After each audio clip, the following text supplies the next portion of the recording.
I was conversing with a viewer of this channel about the potential collapse coming in the future. I think we all know that Britain, the Western world, cannot keep on going the way it is. Everything is creaking at the seams. And I wanted to make a video outlining when that collapse could possibly come and what it might look like. Now, I'm going to focus mainly on Britain, mainly because the vast majority of the audience are in Britain. And second, it's the mother country of the Anglosphere, so it's a good symbol for the rest of the Anglosphere West. Now, in Britain at the moment, we've obviously got a massive cost of living crisis. House prices are completely out of control. They're basically bought up by the international rich. And on top of that, mass immigration is meaning there's more and more demand. We also have low wages. High-skilled people are leaving Britain to go to places like Dubai, and low-skilled people are coming in en masse. Now, all of this keeps things ticking over for now. It means the rich keep getting richer, so they're happy, but it also means the government can inflate the figures given the vast amount of people coming in. There's also plenty of illegals that aren't accounted for that are also spending money in the system, which of course inflate everything. However, the problem is we tend to have an economic crash, a major one, about every 25 to 30 years. And that means that we've got one coming maybe in 10 years, something like that. Now, hardships are bearable. Hardships are part of life. In fact, meaning in a culture or an individual's life often stems from what you enjoy. Even think of that in terms of King Alfred and his striving to form England itself, or Churchill. He's a key part of modern British mythology. Now, Churchill is a really good example here because we can see the national myth changing in real time. Of course, to the boomer generation, Churchill is a hero, dogged British bulldog spirit, that sort of thing, keeping Britain free. Everything was dark around him and he kept soldiering on. That was his mystique, his enigma, if you will. However, given we've now got mass migration, the conversation around Churchill started to change around the millennium. Of course, there were new arrivals and the leftists. Churchill was just basically a racist. He's not acceptable in the modern world because of his views on different groups and so on. But when you look at the young British, they don't really have the attitude of their grandparents or even parents towards a Churchill figure. It would go from anything with disinterest toward Churchill, or even some people scorning him for being a racist, and even others scorning him for basically being the progenitor of the liberal world that we live in now. Now, I'm sure you've all got your opinions on Churchill and where you stand on those issues, but opinions aren't so important in what I'm getting at. What I'm getting at is we can see that we've got a collapse of national cultural mythology happening around us. And that's really important because if you watch the channel regularly, you'll know I'm a big believer that mythology and narrative, religious, cultural, national and so on functions as a sort of unifying force for a people in a given time. The meta-narrative unites us like a glue. Now, we all know at this point that it's been a major aim of the leftist academy to undermine the meta-narratives of Western culture, to undermine religion, to undermine national identity, undermine gender norms, social norms, and so on.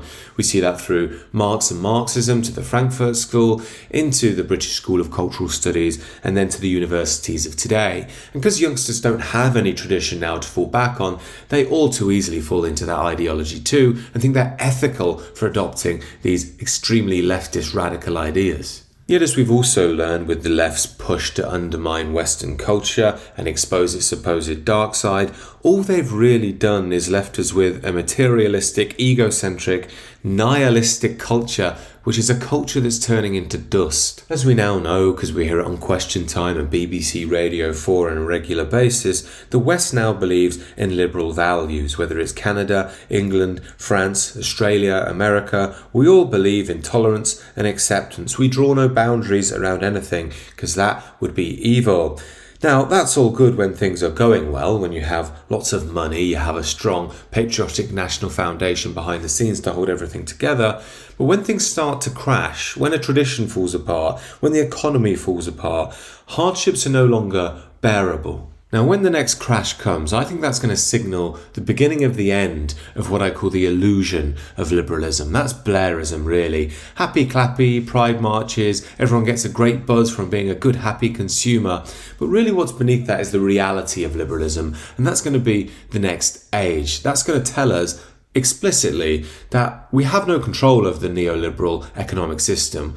We are controlled by it and we have no say.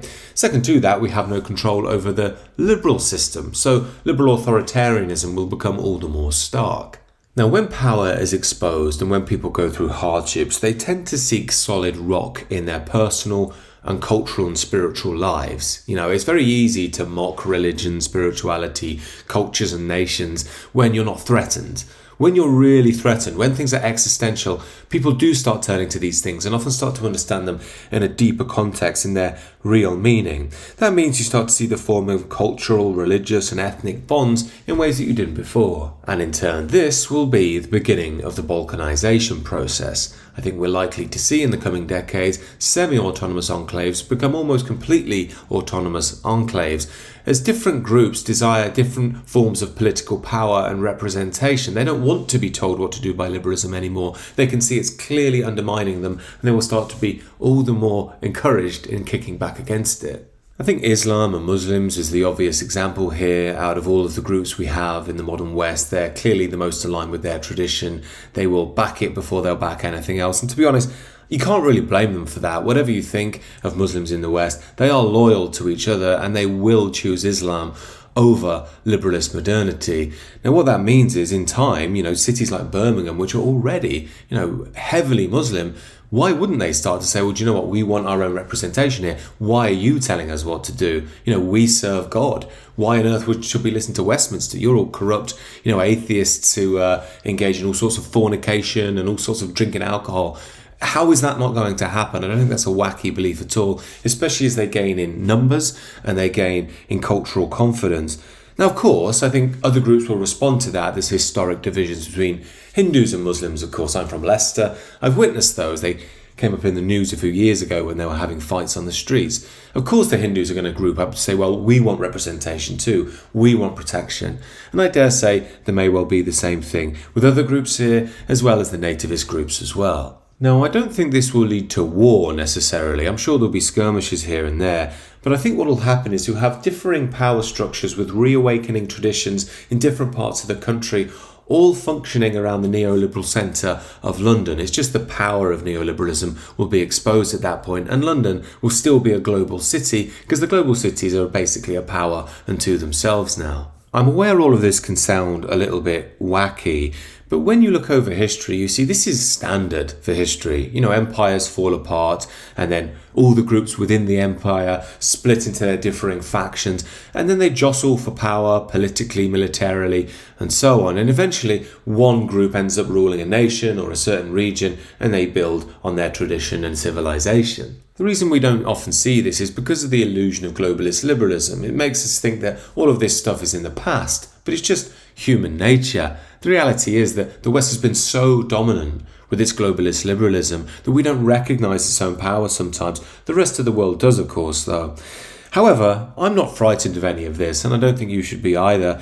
And that's because part of life is death, and part of tradition itself is rebirth. Now, we might die as individuals, but we always live on in the tradition. That's why it's so important. It's why liberalism is so destructive. It destroys our bonds with our ancestors and our descendants and renders us these soulless, atomized humans of modernity. Now, I know the future could be dark and challenging, but I don't think we should carry any fear with regards to the future. That's because liberalism can't win for a very simple reason. Man has a heart and a soul. He needs to connect deeply to nature, his tradition, spirituality, the true depth of life. That's what liberalism has really taken from modern man. However, you can't hide it forever. You can only obfuscate it. That's why I think we should have an almost positive vision for the future, that the reawakening is coming. And yes, it may be hard, but it's hardship that wakes people up. It's what wakes them up to the truly important things in life. What really makes us tick as human beings? What really gives us meaning? And it's more than simple materialism and money. But when will we start to see these changes occur? Well, personally, I think liberalism as we know it is going to go on for another 10 years, give or take, maybe 15. And then we're going to start to see it collapsing as a force and reveal the true power structure behind it. That's when I think we'll start to see elements of Vulcanization around 2040. I think that process will go on for about 20 to 30 years. So personally, I think it's about 2070 we'll be looking at before real major change happens. And with that, I think we could see new geographical borders as well. I know lots of people don't like that, but personally, again, it's historically consistent. It seems to me the way things are going right now, it's only going to be a natural process. I don't just mean in Britain, I mean across the Western world itself, with different groups and different countries, maybe trying to maintain their traditions in a broader way. And just quickly on that note, there's been people in the comments before when I've said similar things say they don't like the idea of letting things die so they can be reborn. We need to have this resistance, if you like. However, I personally think that that's a very fringe movement that's probably going to cause more harm than good. And second to that, even hypothetically, if we did achieve the goals that you wanted, pushed back against liberalism and so on, what would really happen? We have a completely demoralized populace. We're not giving birth. We have no tradition behind us. You can see the problems are much deeper now than even the ones on the surface. That's why I believe what we really need is a true death and a rebirth. If you try and do that too early, you'll be seen as a tyrant. If you let it happen, that leads to the rebirth of the hero. Obviously, these are the themes I want to speak about more in the exclusive area I've got coming, how we can improve ourselves spiritually, personally, physically, and everything in between to prepare for a new tomorrow. I believe that's extremely important. Do let me know your thoughts down below. Do consider subscribing to the channel if you're new.